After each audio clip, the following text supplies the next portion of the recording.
Multi-jurisdictional litigation has been a huge topic among M&A lawyers and litigators for the last year. The idea that when there's a merger, the target is sued not just in its state of incorporation, but in many other states. How are companies in Silicon Valley reacting to that, both public companies and companies that are considering an IPO? Well, first of all, the problem you definitely see in Silicon Valley.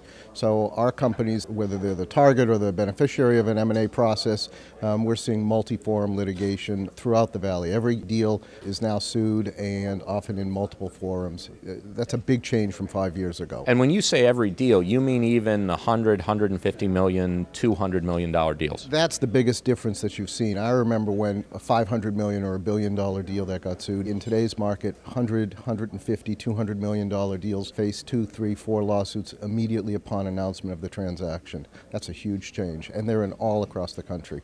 And is this an issue that private companies are considering as they go public?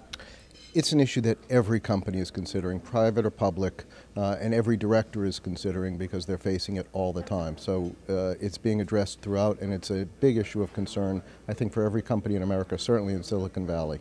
And on the private company side, as companies are considering an IPO or are perhaps redrafting their charters, their bylaws, how are they changing those documents, if at all, in response to this trend?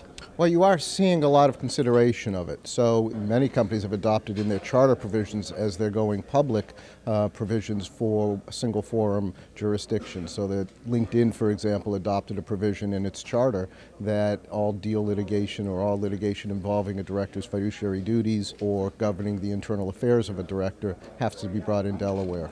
So you are seeing that in companies that are just going public. You're seeing it in companies as they consider how to handle the multi-forum litigation issue.